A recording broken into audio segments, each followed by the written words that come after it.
Okie dokie. So if there is anybody in the meeting who doesn't want their image to appear on the live stream, please switch your video off now. We record the meeting to post on YouTube later. So if you could all please mute yourselves during the readings and then unmute to applaud before and after the readings. Thank you so much. That would be really lovely.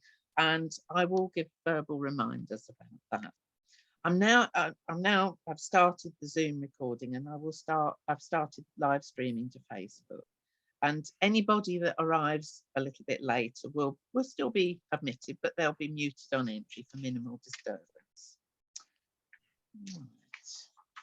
So, hello everyone, and welcome to the November 2022 edition of Fiction Fix Online. We are live streaming this event to the Finger on the Pulse, the Facebook group for Fiction Fix Online, and the Zoom video will be posted afterwards, usually up to a couple of days afterwards, depending on the circumstances, on my Helen Claire Gould channel on YouTube. So please subscribe and point all your friends to it.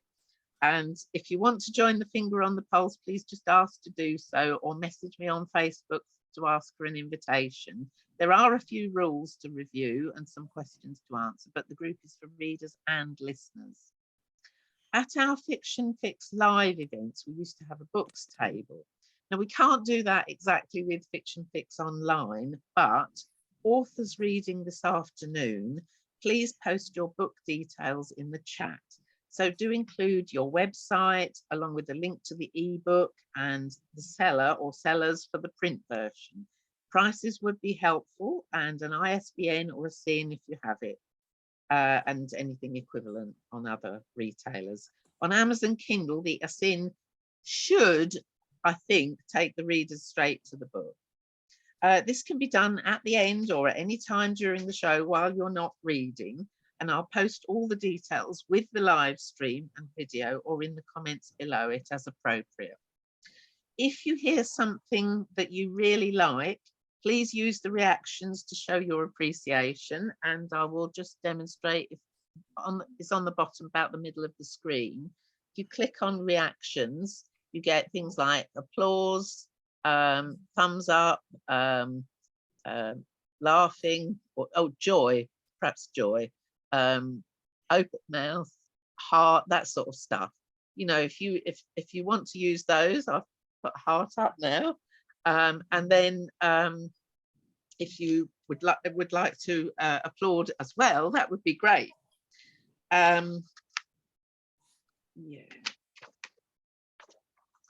So today we have 3 guest readers returning and 2 new readers, 1 male and 1 female.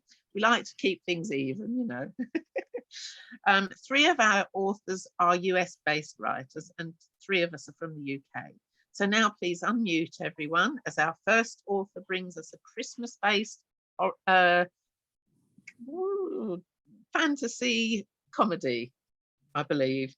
So it's perfect for the time of year. Chrome Oxide is one of our US-based authors, and it's his 2nd outing with us. So will you please welcome back into the spotlight Chrome Oxide and Satan Ain't Nothing But Santa Misspelled, which is in the anthology Quantum Visions 7, edited by Jude Marie Green.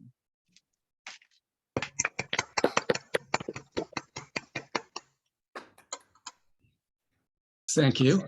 And I will now do my own introduction. Under the pen name of Chrome Oxide, I write humorous science fiction and fantasy, but people accuse me of writing murder mysteries because I murder the English language, and it's a mystery how I get published. When people ask why I write what I write, I explain that my reality check bounced. When people explain that you should write what you know, I write science fiction because I'm a space cadet. Anyway, on to the story. Satan Ain't Nothing But Santa Misspelled. Tommy and 4 of his friends sat around a pentagram he had drawn with a black crayon on the floor in the middle of his treehouse. Each sat at one of the points. Next to each lay their handwritten Christmas wish lists. Marky said, "All I got for Christmas were dumb school books." The children scrunched their faces and frowned. Dee Dee said, I got dresses. I hate dresses. My parents say I'm too old to wear pants. I need to be more ladylike. Joey unwrapped a chocolate bar. My parents donated in my name to a charity for needy children. What am I going to do with that crummy piece of paper? I'm needy. What's wrong with giving me some toys? All the children grumbled in agreement. Tommy stood up and waited for everyone to quiet down. When he had their attention, he began. When did Christmas change? When was the last time any of us got the toys we deserved for Christmas? I was good all year. I didn't steal my sister's dolls. I didn't punch Sammy when he spilled milk on me. I wasn't late for school for the whole year. The children nodded their heads. Tommy grinned. It's time we did something about it. Richie asked, what can we do? We're kids. Tommy pulled a book out of his backpack. I have a plan. Richie shook his head. Not another book. I got enough of those in school. This book is different. It was in the attic in Uncle Ernie's trunk. Is he the one you're not supposed to talk about? Yeah, my parents call him crazy, but he's my favorite uncle. The children crowded around Tommy. Dee Dee leaned forward on her knees. Let me look. Joey stuffed the remains of his chocolate bar in his mouth. Me too. Tommy sat down and laid the book on the floor. Joey touched it with his chocolate-covered fingers, leaving dark smears across the page. Tommy groaned. No, now look what you've done. My uncle said it was made with human skin. He's going to kill me. Joey licked his fingers. I'm sorry. I didn't mean to. Tommy stared at the book and everyone else stared at Joey. After a few moments, smoke rose from the chocolate spots. When the smoke cleared, the spots were gone as if they'd never been there. Joey pointed at the book. Look, it's as good as new. Marky shook his head. I didn't know Santa could do that. He leaned forward and looked more closely at the cover. Are you sure that Santa is spelled correctly? That doesn't look right to me. Tommy laughed. Both have all the same letters. He glanced around the treehouse. Besides, I have dyslexia. Santa and Satan look alike to me. Everyone laughed except Marky. Marky shook his head, unconvinced but unwilling to say anything more. Tommy smiled. Besides, we're summoning Santa, not Satan. Everybody knows the difference. Santa rewards you if you've been good and punishes you if you've been bad. Satan rewards you if you've been bad and ignores you if you've been good. We've been good and just want to receive what we deserve. Richie asked, what do we do next? Tommy pulled out 4 handwritten pages and gave one to each of them. When I point to you, each of you read the lines I wrote. From his backpack, he pulled out his carefully made stencil with mystical symbols and laid it on the treehouse floor. Marky pointed at the stencil. Where did you get that? It took me weeks to make. I hope I didn't make any mistakes. Don't you need blood for this? Tommy took his Hello Kitty thermos from his backpack and poured a red fluid into the cup. Joey asked, is that real blood? Tommy took a sip, frowned, and shook his head. Dee Dee blurted out, ooh, that's gross. Tommy smirked. This isn't blood, it's cranberry juice. He grabbed a paintbrush from his backpack, painted the symbols with the juice, and waited for the liquid to soak into the unfinished wood floor. Marky frowned. I watch horror movies. You need blood for this to work. Tommy shook his head. I couldn't get any blood. Besides, we're summoning Santa, not Satan. Joey asked, do you think that juice will work? Why not? It tastes yucky and it's the right color. Marky wasn't convinced, but said nothing since the rest seemed convinced. Everyone oohed and awed when Tommy lifted the stencil off the floor. Tommy put away his thermos and wiped his hands on his pants. He picked up the book and opened it to the page where he'd placed a gum wrapper. Everyone held their paper and waited for Tommy to start. He read from the book, substituting the changes he'd made. At the appropriate moments, Tommy pointed to his fellow Santaists. As they chanted their part, a red glowing fog slowly grew in the center of the treehouse. When they finished their reading, a fat man in a red suit and cap with a white beard stood in the middle of the pentagram. He was not jolly. Everyone bowed and chanted, Hail Santa! No, no, no, Santa shook his head and frowned. Why did you interrupt me working with my elves at the North Pole? The children glanced at Tommy, then back at Santa. They weren't smiling anymore. Tommy stood up. We've been good. We deserve toys for Christmas. This time you're going to get it right. Each child picked up their toy list. Santa slowly turned and gazed at each child. Since all of you helped, all of you will be punished. Santa frowned and shook his head. The rest of the children started yelling and pointing at Tommy. It's his fault. He made me do it. Settle down. Santa opened his hands. You don't need that book or those papers anymore. Hand them over. The rest of the children handed their papers over quickly. Tommy hesitated. This is my uncle's book. I need to put it back. I wasn't supposed to take it. Your uncle used that book recently and won't be coming back, ever. Tommy reluctantly handed over the book. Santa looked around one last time. You've all been very, very bad. What you did requires stronger punishment than placement on my naughty list and a lump of coal in your stockings. He chuckled and disappeared in a puff of smoke, taking the pentagram and cranberry juice stain with him. 1 year later, the children sat on the floor of Tommy's treehouse in their Sunday finest. While they looked at each other, mud splattered them and unseen hands poked holes and tore their clothing. Dee Dee wiped off a mud spot. How much longer can you keep doing this? I'm grounded until I stop messing up my dresses. The others nodded in agreement. Tommy looked around. I studied and passed all my tests. I volunteered for after-school work. He sighed. I received all the toys I wanted, but as soon as I touched any of them, they broke or stopped working. He waited a moment. Since Santa didn't give us the toys we deserved, next time we'll summon Satan. He can't be any worse than Santa. The end. Thank you. Would you like to all unmute and let's give a really good voice for that, because I think that's a fab story.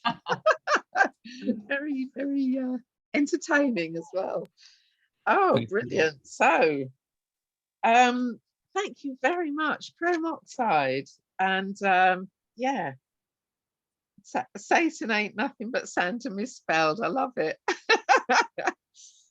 Fantastic. All right, so and now we've got our first new reader for you, and she's a UK author who I've known for a while, and she has a new book out. So please give it up for Carol Carman, reading from her latest novel. It's comedy fantasy as well, but I think it will be very different. And it's called Twice Time. I'll get it right in a minute. Thank you all so much for muting yourselves during the readings. Okay, Carol, over to you. Thank you. Hello, everyone. This is the book, Twice Time. There's two locations in the piece that I'm going to read. There's a castle and many, many miles away, a witch's cottage. So we start in the castle. 7 years. 7 years since her father's henchman had held her down while he forced her hand into a signature on the marriage contract. And Lady Rosalind Dibkis had never given her husband, Lord Rudolph, what he really wanted. Never. So he usually paid for it elsewhere, but temporary financial embarrassment had called for a different approach, one which had propelled him up the spiral stone staircase to the room at the top of the West Wing Tower of Castle Stein, Rosa's ancestral home, and the place where she and Rudolph lived in a wedded bliss that depended on them seeing each other as little as possible. The room, Rosa's laboratory, was strictly off limits to Rudolph, but if the ancient stone walls looked down on him with disapproval, he didn't notice and wouldn't have cared. Rudolph only noticed what mattered to him, and what had mattered to him from birth was himself. From greedy baby to moody child to petulant adolescent to grasping adult, he had whined, tantrumed, kicked and snatched his way through life, demanding much and taking all. Few people resisted him. It was generally accepted in Maund that that's what aristocrats do, and if you gave him what he wanted, he shut up and went away a lot quicker than if you didn't. And in the castle, the servants gave him what he wanted because it was their job to. But then there was Rosa. If she caught him in her laboratory, his life could be entirely different, much shorter for a start. However, she was in the library getting a quarterly report from the chief alchemist, so Rudolph had a good couple of hours yet, but better not risk it. He locked the door. On a scarred and stained wooden table lay open a small book so old it only held itself together out of force of habit. The serif-littered handwriting caused eye strain, particularly where the black ink had bled into rainbows under the splash of chemicals. Holes in the ragged pages indicated the power of acids, and brown rings and grease marks showed that those pushing back the frontiers of knowledge still have to eat and drink. Alongside the book, various spoons and spatulas had been thrown onto the table. An assortment of files, bottles, wax paper sachets and round ceramic dishes had been assembled. A large glass beaker stood at the ready. Rudolph rubbed his hands together. Now for Great-Grandpa Stein's love potion. He started filling the beaker. 2 drops of this one, 1, 2, oh, never mind. 6 ounces of this, there, that must be about 6 ounces, a bit more for luck. Half an inch of, oh, that'll be the blue one, and fill the glass up to there with this one. He held the beaker up to the light and shook it slightly. The ingredients jostled round each other momentarily before reasserting themselves into their separate entities. He put the beaker back down, wiped his sweaty palms on his breeches and ploughed on. 1 of those, 2 tubisps of this. Is that tusps or tubisps? Oh, well, it's too late now. Stir the mixture with a glass rod, a teaspoon will do, and when it doth cease to bubble, it be fit for use. After impatiently whisking the concoction, he banged the teaspoon twice on the side of the beaker before throwing it back into the pile of assorted implements. In the swirling mix, thousands of tiny bubbles laughed. Come on, urged Rudolph. Tiny bubbles, massive energy. When it stops fizzing, it's ready, he said. Energy that wanted to be out and about. Are you going to stop or what? Out and about, playing havoc and making noise. You're not going to stop, are you? Playing havoc and making noise on an epic scale. Uh-oh. There were 2 doors in the room and no time to unlock one of them. Rudolph pushed open the other one, ran through, and let the wind slam it after him. It was a doorway that was rarely used, given its close proximity to the sky and the fact that it only had floor on one side. A long scream echoed and fell away, as did Rudolph and, shortly after the explosion, variously sized fragments of laboratory and castle. Small shards of splintered limestone still skittered down the castle walls and plopped into the moat as Rudolph emerged, gasping from the depths. He shook the water from his head. Beaten! Drawbridge! Meanwhile, many miles away in the garden of a cottage, a witch has had a yard sale because she's leaving her home. She's sold almost everything, but she's got one thing in reserve. When everyone else had gone, a tall skeletal figure walked somberly along the cottage path. His flowing grey hair and beard were recently combed, and his pink face looked as if it had been the victim of a surprise, vigorous washing in the not-too-distant past. His full-length coat and pointed hat were fashioned from sumptuous red brocade covered in gold-embroidered mystical symbols, and he bore not only a long wooden staff with a golden screw sticking out of the top, but also a strong smell of mothballs. The witch and the wizard stared at each other silently for a few moments.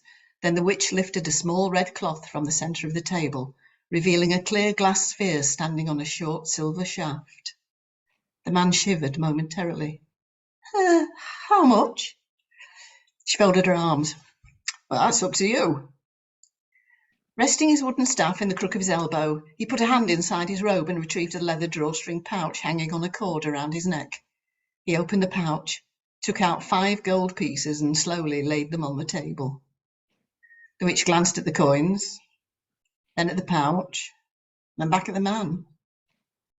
I've got a long way to go. He laid another 2 gold pieces on the table. And I'm not coming back. That was worth another 3. Ever. 5 more. The witch nodded. The man gulped. His trembling, spindly fingers closed around the glass orb, and he rotated it until he saw a tiny hole in the end of the silver shaft. He took a quivering breath, put the tip of the golden screw into the hole, and turned the staff, watching the screw bite into the silver until it could go no further. He let go of the glass gingerly, lest it fall to the ground and splinter into thousands of irreparable shards. But to his obvious relief, the crystal was securely fixed. He held it up to the sunlight, and his knees sagged slightly as he pressed his lips together and whimpered. He breathed deeply, bowed to the witch, then walked a little unsteadily back up the path and out of sight. Silly old fool, muttered the witch, unfolding her arms and brushing the coins into the felt-lined box which went into a pocket. She went indoors. The cat was in a fireside chair, pressing into the cushion as if trying to imprint on himself a tangible reminder of a fast disappearing time of his life. The witch emptied the money onto the kitchen table. "Sounds like there's gold in that there till," said the cat. "Well, go on then, smarty paws, how much have we got?" He closed his eyes. "Stuck him into piles." She did as he wished, trying to throw him off the trail by chinking the coins a lot more than necessary. "Well?" she said eventually. There was no reply, so she looked towards him. He screwed his nose up and moved his head to one side, paused, and moved it back again. He sat up and rubbed his paws against his ears. "Well, I thought I counted 17 gold pieces, 9 silver and 4 coppers," he said. "But that can't be right." "Bang on." "What? 17, 9 and 4 for that load of tat you took out there? Have they got more money than sense?" "That damn fool wizard has." "A wizard? Parting with money? Is he not well?" The witch chuckled. "He'll be as sick as a pig once he realises he's given me 15 gold pieces for a glass doorknob." Thank you.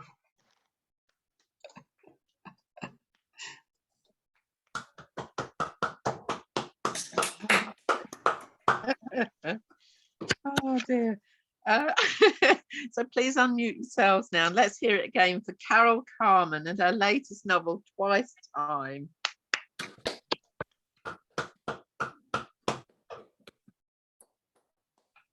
Brilliant. Oh dear. Okay, so thank you very much, Carol. That was very entertaining, as was Stephen's. So brilliant. Our next guest reader is Chris. Whereabouts are you on the screen? Oh, here we are, right at the top. Okay, so now Chris writes as Raymond Parrish, and he read to us from his first thriller, and this is the sequel, all the way from the US. So finishing and publishing one book is an achievement, 2 books are twice the achievement. So please show your appreciation for Raymond Parrish reading an extract from The Mighty Shall Fall, and it's the sequel to Overnight Delivery. Please mute yourselves during the reading. Thank you so much. Oh, thank you, Helen. So Mighty Shall Fall was released in October. Book 2. Same series. In this book, our hero, Hank Anderson, psychotherapist, finds himself in another complex situation, having met a very confused and disheveled young man, Seth Overstreet. He's been enlisted by his friend, Detective Phil Evans from the Des Moines, Iowa Police Department to do a community health check to see the condition that Seth is in a situation with a sketchy and shadowy spiritual organization. The book is set up by days of the week. Thursday, I woke with the blanket in knots, wound tight like the spring on the ageless alarm clock clanging, "Get up," in my ear. There had been no call from Phil the previous evening. I felt a tug of sympathy for farm families who most days rise in the dark to do morning chores, then shuffled downstairs to shower and dress for my outing in as little artificial light as my vision would allow. When I moved to the garage, a ripple of gut butterfly turned up the volume on the day to come. Not your typical ride in the country. Yesterday, I required a bit of the Jeep's AC to cool down. This morning, a little heat. The paradox of fall in the Midwest. My thoughts skipped ahead to the cruel Iowa winter, soon to require maximum heat and 4-wheel drive. I planned extra time to stop at a nearby all-night donut shop. Large coffee with cream for me, large cup of black for Phil. Coffee and driving go together for me. Coffee and most things go together for me. I added the late, great Lyle Mays on CD, low volume, going for the correct blend of fluid jazz and caffeine wake up. Emotionally grounded and mentally alert. Science. I cruised into the police department's central parking area 15 minutes later. Phil was ready for me, headlights on. He had commandeered a black on white police sedan with one of those imposing battering rams on the front. I visualized the two of us slamming through a split rail fence and going airborne to free Seth from the clutches of the scholars of calm. Phil signaled from the car and pointed me toward the visitor parking. I slid into the passenger seat, reminded of several not so friendly rides during my misspent youth, courtesy of the hometown PD, most of whom regularly ate dinner at my parents' restaurant. The combination of solitary bookworm and unhappy kid run amok cost mom a lot of sleep and a lot of extra roasted, not roasted chicken for the folks in blue during my formative years. I liked the view better from the front seat. I handed Phil his coffee. Thinking out loud again, Hank? Sorry. He let it go. Ready? Ready, I saluted. So, Detective Evans, not in stealth mode. Lights and sirens? Not today. His answer was free of discernible emotion. He took a sip of coffee. And it's too early for you to try to be funny. I let that go. You want to know? He came back to business, pulling into traffic. I spoke with Seth's parents, who were both relieved that he had been found and terrified that he's gone again. They reluctantly agreed to let us get a fix on the location before they book a flight for Des Moines. They will want to speak with us about his current condition as soon as possible. Let's hope we can bring them good news. I stopped myself from the temptation to run grim scenarios on what his state of mind might be while we joined the other early risers, passing from still darkened strip malls to dimly lit housing developments to farmers and rural school bus drivers awake and at work. 50-some minutes on a checkerboard of county roads took us in nervous silence to a gravel lane northeast of the city. At least I was nervous. Phil seemed his usual stoic self. Kicking up dust for a quarter mile, he eased the car onto the parched grass shoulder. We stepped from his rolling advertisement for law enforcement onto a potholed dirt entrance in front of a chain-locked fence. An old friend used to tell me that fear and excitement feel the same in your body. The bile in my throat confirmed his insight. Follow my lead, Phil instructed. We're here to find the boy and make sure he's safe. Offer him a ride to somewhere other than here.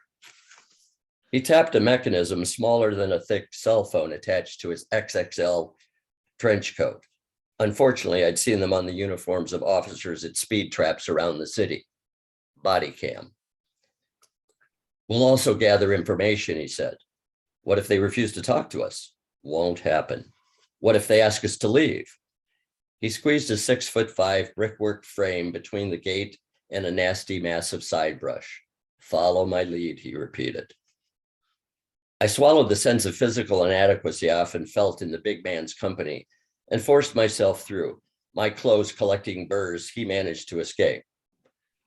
The gate stood guard over a path worn by tire tracks, dotted with ruts and anemic clumps of weeds. It was lined on both sides with unmowed meadow thick enough with dew to soak you to the knees. Mature oak trees wound through the woods to somewhere. The unusually gentle morning breeze carried intersecting scents of hay, cows, and fall wildflowers, an unrefined perfume appreciated by those who love the countryside. People like me. I took a deep, calming breath and waited for Phil to lead. He squared up his ever-present fedora, and we set off down the trail he guaranteed would lead us to the camp. The morning had slipped into daybreak, spears of light slicing through the gaps between trees. The suggestion of a moon still hovered above us. By noon, I'd hoped for a light pullover and jogging shorts. For now, my t-shirt, jeans, and corduroy sport coat were insufficient for Iowa's early morning contradiction, chill plus humidity.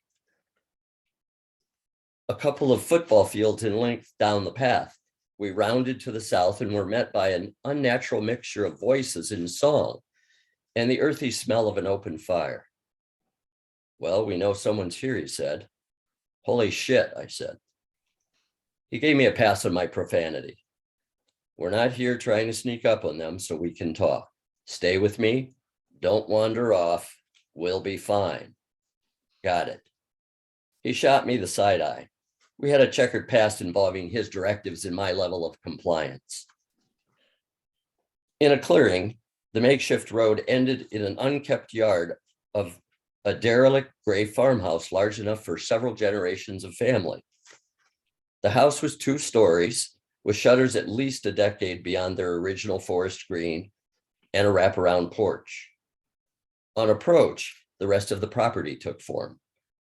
I scanned the hodgepodge of outbuildings, traditional faded red barn, freestanding garage with doors dangling from rusted hinges, and a crusty well pump. The lopsided remnants of a pre-indoor plumbing outhouse on the edge of collapse sat a safe distance from the house. The landscape of my small town Iowa childhood was scattered with much better and far worse renderings of this acreage. I was most interested in a tin-roofed pole barn. It harbored a large white cargo van and a road-weary pickup truck, red. Ahead of us, a man stood at the bottom of sagging porch steps, monitoring our arrival. Curiosity buzzed through me. Don't wander off. The man clocked in somewhere in his late 20s with blanched brown skin, flowing black hair, and a lumberjack beard, flecked with premature gray. He wore a loose off-white shirt and formless off-white pants, foregoing any layers against the chill. He displayed one of those vacuous, blissful smiles common to people who approach you on the street with a handful of pamphlets to ask if you found the path to true happiness, right before they ask you for money. His breath hit the crisp morning air in recycled puffs. Beyond him in the uncut yard, huddled around a small bonfire, was a makeshift choir of young people in full voice. My childhood in small town Iowa was not full of renderings of whatever this represented. Thank you.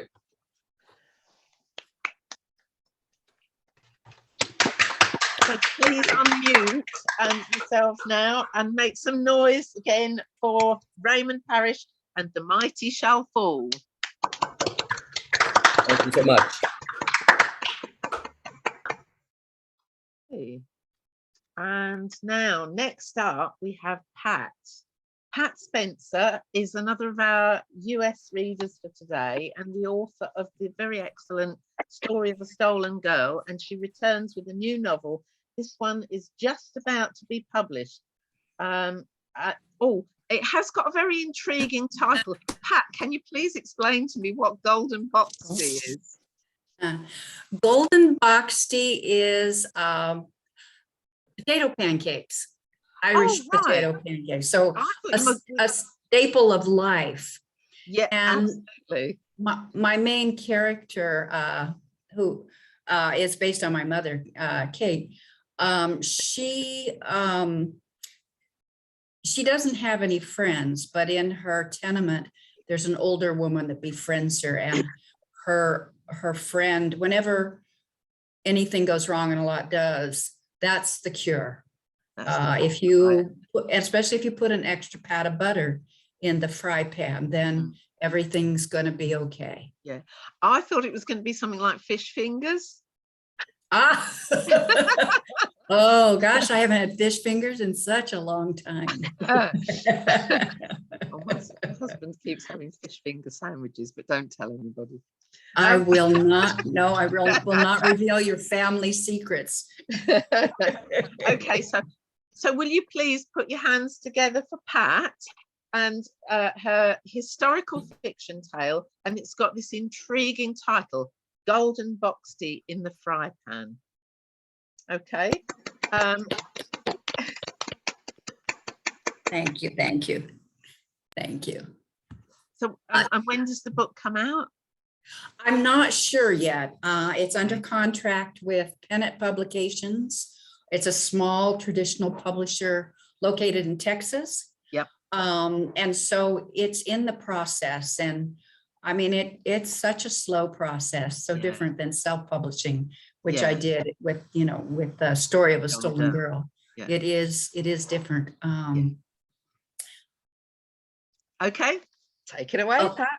Okay, since my UK friends know nothing about the novel, I thought I would begin by reading the back book cover blurb. My California friends gave lots of input. My critique group, they gave me lots of input to this book, but they have not heard the beginning, because after I put this book, as they say, in the proverbial drawer to let it set, I rewrote the beginning. So they probably won't recognize it at first, but they will very quickly as I get to the part that they helped me with. So here's the back cover blurb. Golden box tea in the fry pan. Katie's family flees Ireland to escape a bleak and hopeless future, only to be welcomed by the Great Depression. The men struggle to provide. The children fall asleep hungry, unable to rise above the poverty, illness, and discrimination experienced in Philadelphia. They pack their meager belongings and board a westbound train.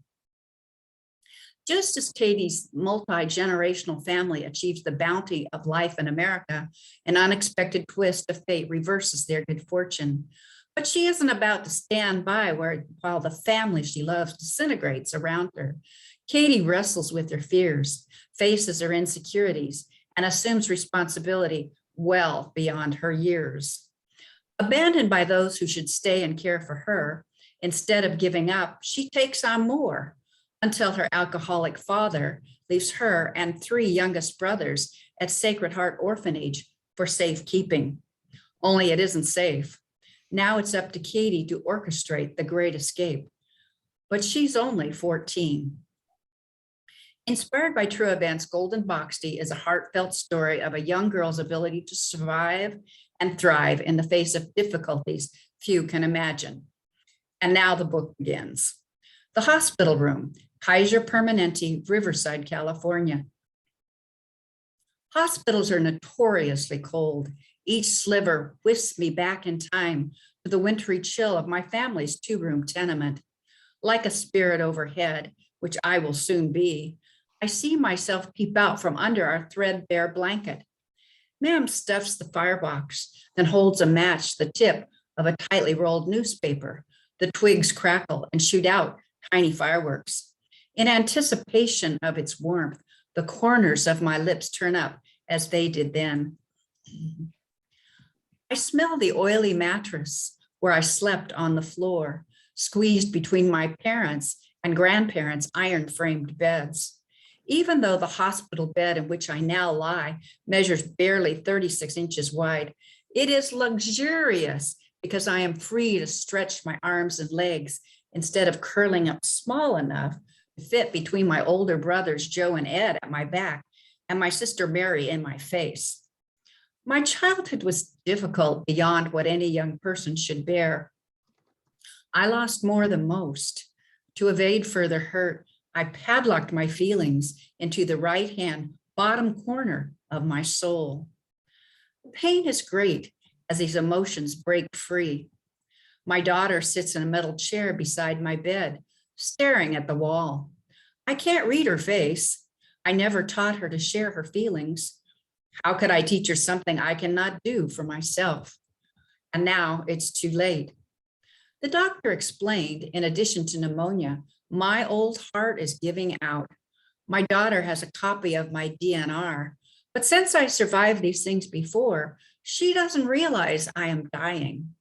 My heart aches to explain many things, but I no longer have the breath. As I lie in this bed, childhood memories flow like water in a river, a torrent coursing through my brain. I sense not everything is a true remembrance. I suspect some are images of the way I wish my life had been. Others likely reflect the terror I felt as a child rather than the actual danger. They say a heart attack crushes like an elephant sitting on your chest. For me, it is the hand of regret squeezing with all its might. But if I close my eyes, unclench my fists, and breathe slowly, deeply, my mind escapes its weary body. Once again, the year is 1929. I am 6 years old this frosty January day when I return to our tenement apartment in Swamp Poodle, Philadelphia. My worn flannel nightgown scratches my chilled skin. Hunger pangs keep me awake, yet I don't complain. Is it possible that even as a child, I sense these inconveniences are nothing when compared to what comes later? The loss of most everyone I love, abandonment by those who should have stayed and cared for me. Still, I have much for which to be grateful. My heart flutters as light as a butterfly at the thought of sharing these things with my daughter. But as fate would have it, the hand of regret returns to squeeze one final time as the echo of feet stomping up the cement stairwell outside our tenement door returns me to the tragic events that altered my young life. Chapter 1, January 1929, Swamp Poodle, Philadelphia. A sharp rap at the door startles me. I peep out from beneath the worn flannel blanket. Ma'am opens the door to a man I've never seen before. He wears a suit as black as a leather bag he carries in his bony hand. His hat brim casts an eerie shadow across the deep wrinkles in his cheeks. From the mattress on the floor, I can't see his eyes. Prickly hairs rise on my neck. Since my granda, brothers, and sister have left for work and school, I asked Molly if she thinks it's safe to let this strange man inside. But I set her age at 5, the same age I was when Nana gave me this cloth doll, who was also her childhood friend. Since Molly isn't 6 like me, she isn't old enough to know if this thin, dark man might hurt us. Ma'am gives the stranger the sweet, grateful smile she saves for Father Logan after he blesses our family. Still, I scoot to the bottom of the mattress so Molly and I can keep our eyes on him. My skin creeps when Ma'am closes the door behind this man. How will we escape? Thank you for coming, Dr. Doyle. This man is a doctor. I squeeze Molly to let her know she's safe and strain to hear his soft voice. Let's see what I can do to help, Mrs. Ryan. I've seen more patients with chest problems this winter than any previous year. When the doctor moves out of sight, I rise from the thin, lumpy mattress. Our 3rd floor apartment is so small, I need only tiptoe 2 steps, then I am in our other room, the combination kitchen and living room. Dr. Doyle removes his black felt hat and sets it and his leather bag on our supper table. He glances at the long-legged icy triangles forming inside our window's corners, shivers and rubs his arm. I warm the place as best I can, says Ma'am. Bought a bit of coal, but we burned it last night. My Nana, wrapped tightly in her shawl, sits in her rocking chair. I think she's asleep until a cough, as hoarse and raspy as the bulldog that roams our alley, growls up her chest. Dr. Doyle rummages through his bag until he locates a black tool with a tiny bright light attached. He opens Nana's eyelid with his thumb. His eyes bore into hers. I face my doll toward the doctor. You may watch now, Molly. He didn't poke out her eye. The doctor presses 2 fingers against the tender inside of Nana's wrist and stares at his watch. I can't imagine what good that will do. When he takes out flaccid black tubes shaped the same as a forked water witch and guides the rounded end inside my grandmother's nightgown, I know she won't take fondly to that, so Molly and I inch closer in case Nana needs our help. Mrs. Ryan, did your mother work in the textile industry? I inquire because her symptoms align with those of weavers diagnosed with consumption. We believe the disease spreads as women suck thread through the shuttle. No, doctor, she worked on our family-owned potato farm in Ireland until we immigrated here to America. No harm in that. He removes a brown glass bottle with a metal cap from his bag. 1 ounce every 4 hours will soothe your mother's cough. And the cod liver oil and whiskey? Mrs. Ryan, you didn't mention whiskey. This syrup contains a great deal of alcohol, yet a little extra in her tea will induce sleep. The rest builds strength. Cod liver oil won't hurt her either. Make your mother as comfortable as feasible, but none of this is a cure. Will she get well? Whispers Ma'am. This question scares Molly. I cuddle her next to my chin so she won't be frightened. She should improve. This spring, on days the air is not heavy with coal and manufacturing smoke, have your mother take hours of outdoor relaxation. For now, keep the room warm and dry. After the storm clears, open the window and air out your place. I lift my doll up to the doctor. Molly says our window won't open. She asks if that means Nana will die. The doctor frowns, then glances away. Can my children catch this? Asks Ma'am. They need fresh air, Miss Ryan, outdoor play. I give Molly a happy squeeze. We've been wanting to play outside so we can find a friend. But Ma'am says our neighborhood is too dangerous. Now the doctor says we must. Surely she can't disobey. Mrs. Ryan, consumption spreads through touch. Scrub extra well with carbolic soap, especially beneath the fingernails. Rinse your mouths with Listerine to kill germs. And contact my office if your mother takes a turn for the worse. How much do I owe you, Dr. Doyle? Not a thing. Ma'am selects a red and white Maxwell House coffee tin off the shelf. Please take this $1.72, but don't let on. Just give my father, her husband, the lower price. I'd prefer the men not know I'm holding back, if you understand what I mean. Mrs. Ryan spent it on cleaning supplies. The senior Mr. Ryan agreed to payments. My mother's eyebrows pinch. Last night, she screamed at Dab that by month's end, we won't be able to afford a rusty nail if he keeps spending his paychecks on bootleg.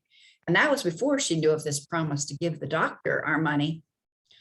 A wet, croupy cough rattles Nana's chest. Dr. Doyle twists the lid off the brown glass bottle. A spoon, please, Mrs. Ryan. He gently opens Nana's lips and the syrup trickles into her mouth. I hug Molly so she'll know this doctor is a nice man and will stop being afraid. What else can I do? Asks Ma'am. Nothing short of leaving the state. Oh my, leave the state. Doctor, I don't know how we'd manage such a move. And that concludes chapter 2. Thank you. Right. So let us please unmute and please let's have another round of applause for Pat Spencer and Golden Box Tea in the Fry Pan. Thank you. Thank you. Thank you. I'm taking a bow. Okay, so our next reader today, let me get rid of that box there for a minute. Our next reader today is an example of UK talent. Martin, who came to my writing workshops a few years ago and has been very involved in the Spalding-based White Horse Writers Group and the very successful open mic nights that served his tapas bar in Spalding, which were a lot of fun. Many thanks for muting yourself during the reading. So now let's join Martin Blake as he takes us on a perilous journey, reading from his supernatural mystery, Out of Time. Well, thank you very much. First of all, is my voice loud enough? Yes. Can you actually hear? Yeah. Yeah, I can hear you fine. Okay. Thank you. Are you maybe move a little closer to the mic in the? Are you on a laptop?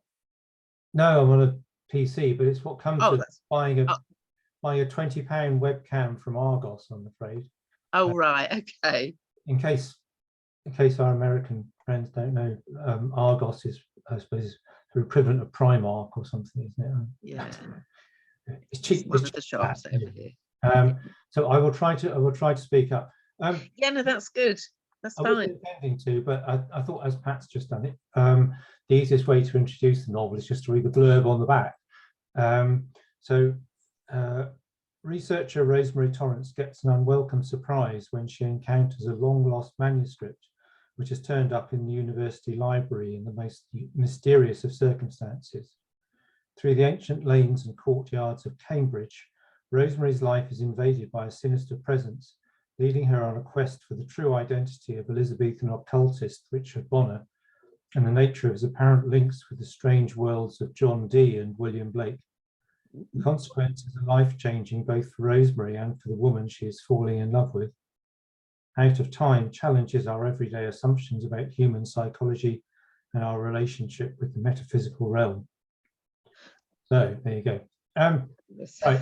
All you need to know about this this section is that Rosemary is meeting up with her brother Jamie, and that her ex-fiance is missing, presumed dead, as you'll probably gather.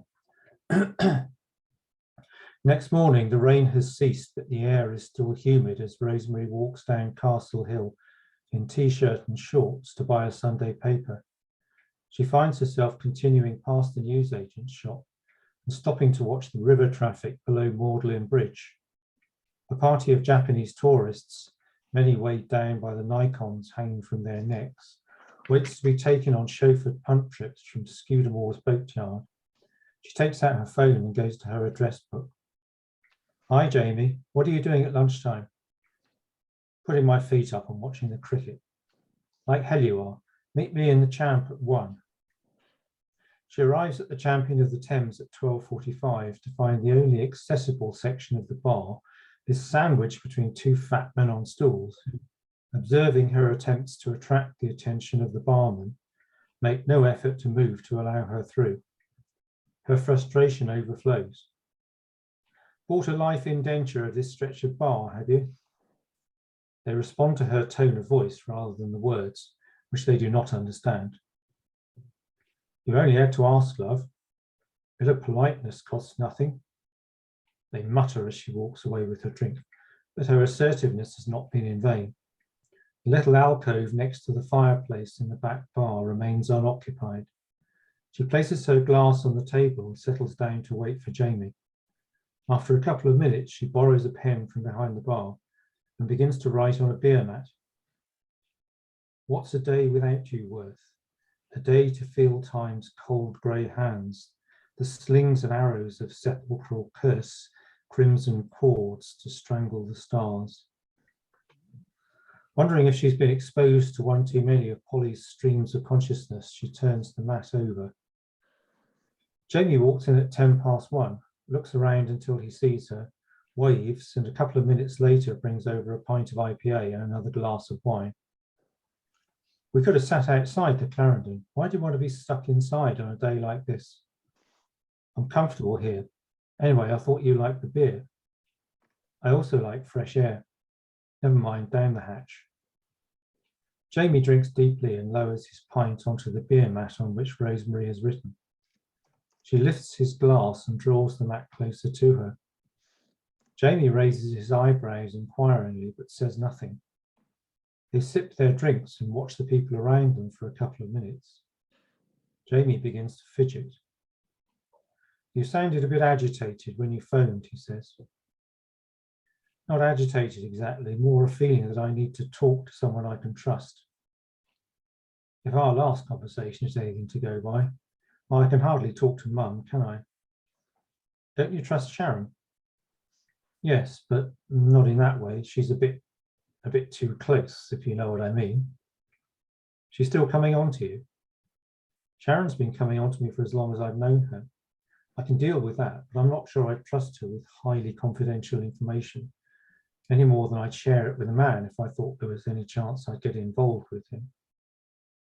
So you think at some point you might get involved with Sharon? Rosemary ignores the question, turning the beer mat over and over on its corners. Didn't you trust Adam?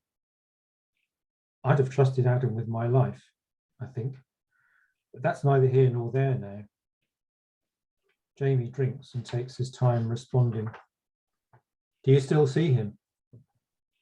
He comes to me when he wants to. Interesting how you turn my question around. Well, that's the way it feels to me. So is this what you wanted to talk to me about? Rosemary pauses. I suppose so, although to tell the truth, I feel a bit foolish now. I've no idea what I expected you to say. Mum's always so dismissive. I just needed to talk to someone who might understand. That's okay, you don't have to apologise. Sometimes it's good to offload it, even if you know your problem can't be solved. Jamie sees that his sister is staring, not at him, but over his shoulder. Her eyes appear glazed. What's up? After a few moments, she blinks hard. Sorry, I heard a Scots voice from over there. I was just checking. She drains her glass. I'll get this one, she says, negotiating her way around the table. I'm okay, Jamie says to her back. I've still got. She returns with 2 more drinks. There's a clear hint of disapproval in Jamie's expression, and she recalls their phone conversation a few nights ago. Look, Rosie, I may as well come out and say this. I'm no expert on these things, but you do realise the fact you're seeing Adam now in the way you do means that he must be, well, for want of a better word, dead. She clasps the base of her glass with both hands, keeping her eyes focused on the tabletop. I'm sorry, Rosie, I know you want to keep believing, but there's no point pretending. She sits back and folds her arms, looks out of the window, then back at Jamie. So, did you get a shag after you rushed away from Mum's the other night? An elderly couple at the next table glance sideways. Jamie turns his back to them. Rosemary pays no attention, but lowers her voice. It's not true, Jamie. He's not dead. I refuse to accept it. It's natural that you don't accept it. Who'd want to? But sooner or later, you have to face the facts. Until you do, you'll never be able to move on. Then why hasn't his body turned up? There's no evidence he had any sort of accident. Except Byron's pool. Everyone says it must have been at Byron's pool. But the sea gives up it dead. Presumably rivers do as well. Anyway, they sent divers down to check. And Adam was a strong swimmer. He told me he once swam across the Firth of Tay. He couldn't have drowned. Maybe unpredictable currents, who knows? But the police have closed the case, Rosie. They must deal with lots of these situations, so they must know when it's not worth searching anymore. Sorry, bloody phone's going off now. I hope you can't hear it anyway. Yeah. Okay. Yeah, we can. All right. I'll try and talk over it. Sorry, I'll read that paragraph again. Maybe unpredictable currents, who knows? But the police have closed the case, Rosie. They must deal with lots of these situations, so they must know when it's not worth searching anymore. The police know fuck all. You said so yourself. A small audience is now eavesdropping. Rosemary takes a sip of her drink, oblivious to them. In a different context, Jamie says, subdued. Look, maybe this is not the place to be having this conversation. I don't want to upset you, but there's not much else I can say. You could say you believe I'm right. Rosie, if Adam turned up alive today, I'd be as thrilled as you. But since you seem to want it spelled out, if he's not dead, then either he was abducted by aliens, or it means he cruelly disappeared out of your life, out of everyone's life, off the face of the earth, in fact, without any thought for your feelings and how it would destroy you. Is that really what you'd prefer to believe? She allows her head to fall forward, shaking it slowly from side to side. When she raises it again, there are tears in the corner of her eyes. Oh, Jamie, what am I going to do? Making no attempt to conceal her emotions, she stands and makes for the privacy of the toilet, followed by every eye in the champion's back bar. When the murmur of conversation has resumed, Jamie picks up the beer mat of which his sister was so protective, turns it over and reads. He replaces it and downs his drink in one. Thank you. Fantastic. Thank you so much. Please unmute yourselves and let's have a big hand for Martin, Blake, and Out of Time.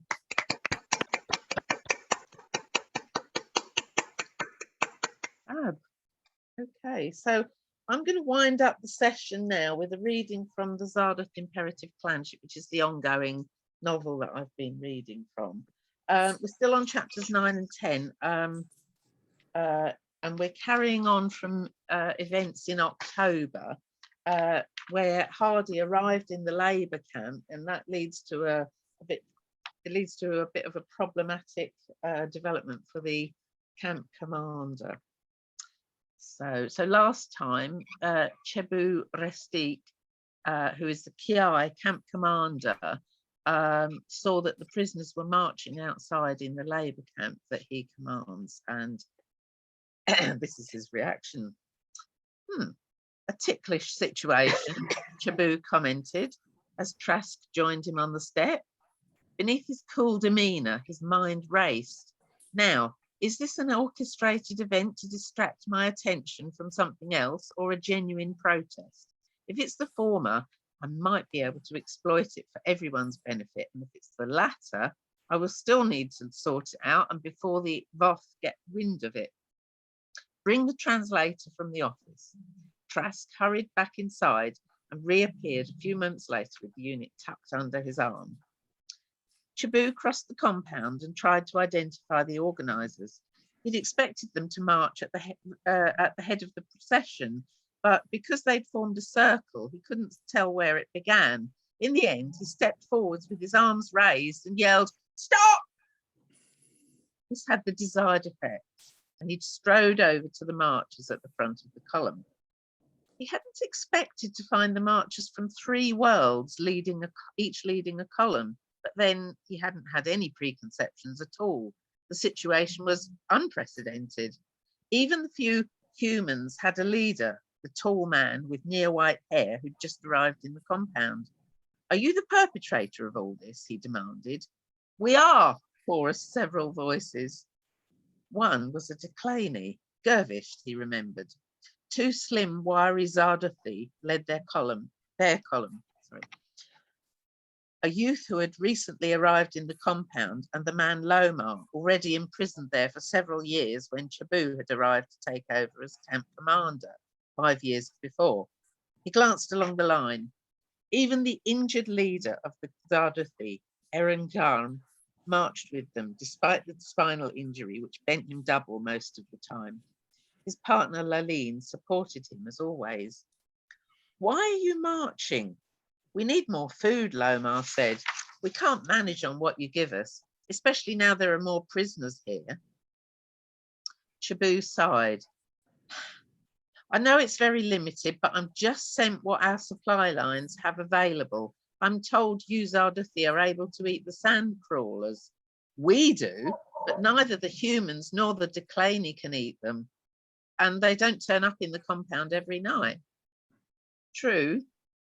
He gestured helplessly. "It's not that I'm without sympathy for your position. It's just that my hands are tied. There is no more food than you're already getting." He thrust out one hand. "We eat exactly the same as you and in the same quantities. It's not easy for us either." "Well, if you want higher productivity in the mine and the steel plant, like the guards keep saying, you'll just have to find a way to give us more to eat." "I'm telling you, I'm not able to negotiate over food supplies." "Then we'll just carry on marching until you are able to negotiate a fairer food supply." Chabot spread out his arms in the key-eye gesture of major incomprehension. "You have until the next shift to stop this ridiculous protest." The white-haired human stepped forwards.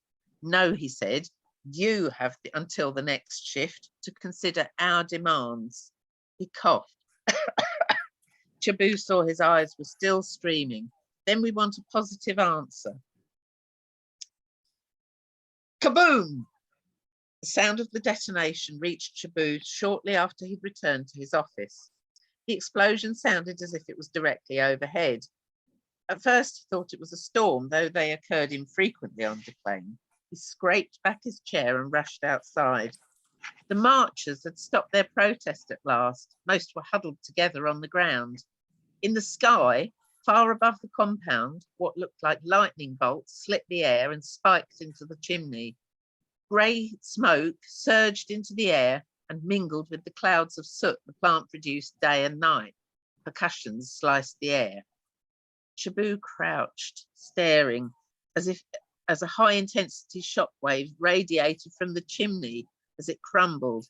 Debris and dust from the blast hit him in a stream. His eyes spilled over and he put up his arms to protect his head. No storm, this.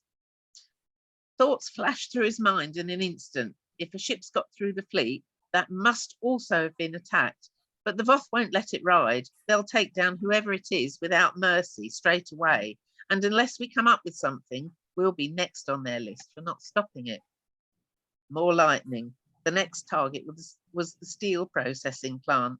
The attacker is efficient and logical, he thought. They know their way around the installation or have good intel. Buildings shivered and crumbled under the disruptor beams, which targeted important support structures. Soon there was nothing left. Chabu surveyed the compound. Everyone had sought cover on the ground. There was no cover, but this could be our only chance to organize the rebellion we've waited so long for, and it could give us the manpower we need for it, as well, never mind the weapons. The protests had emptied the mine and plant shifts, so nobody was there for the attack. How did they know to avoid the time of the attack? And how could my troopers not realize there was something going on when the shift failed to materialize for work? There was nothing for it. Chabu had to talk to the protesters again. They must know about this, and if they know about it, they're the right people to talk to.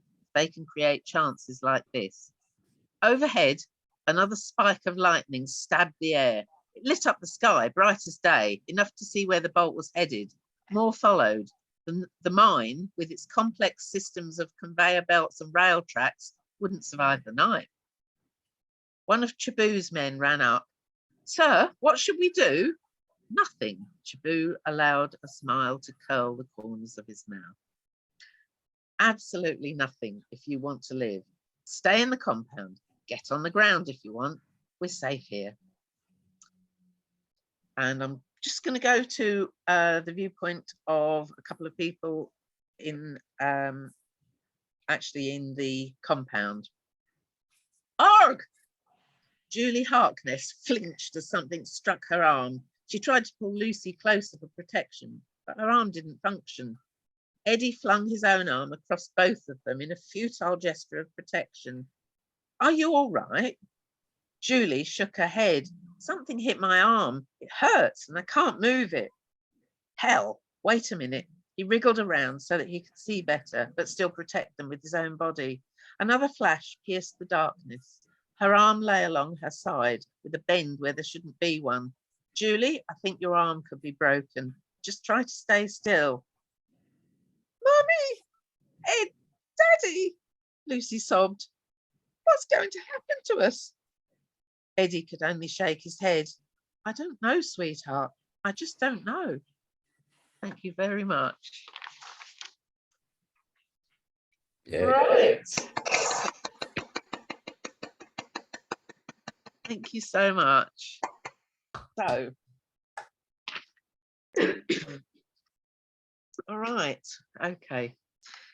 So that wraps it up for today, but few little things to say. First of all, I hope all of the listeners who joined us enjoyed all of that. And many thanks to all our lovely authors and readers. That's Chrome Oxide, Carol, Chris, writing as Raymond Parish, Pat and Martin for joining me.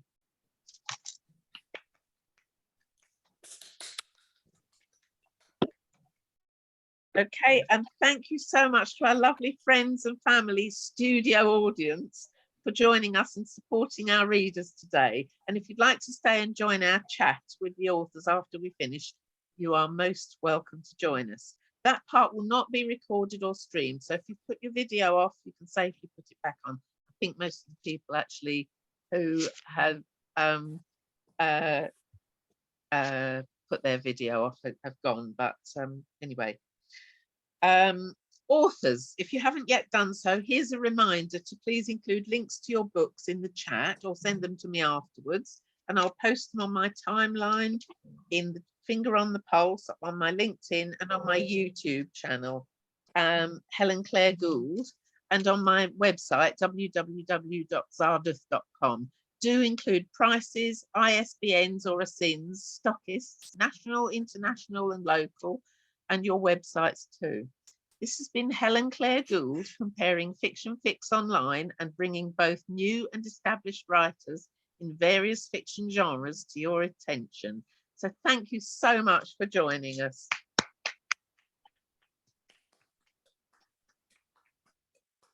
As I'm still as I'm still working hard on the Zarduth Imperative series, I have had to make the decision to shelve Fiction Fix Online for a few months at least, so that I can publish my supersized stories of space mercenaries. But it will be back in 2023, either with a one-off in the summer or with the autumn season in September, and that should hopefully be back anyway. But please still get in touch with me on Facebook, LinkedIn, or Goodreads messaging, or by email to ask for a slot. So bye till then. And I'm just about to stop the Zoom recording and the live stream.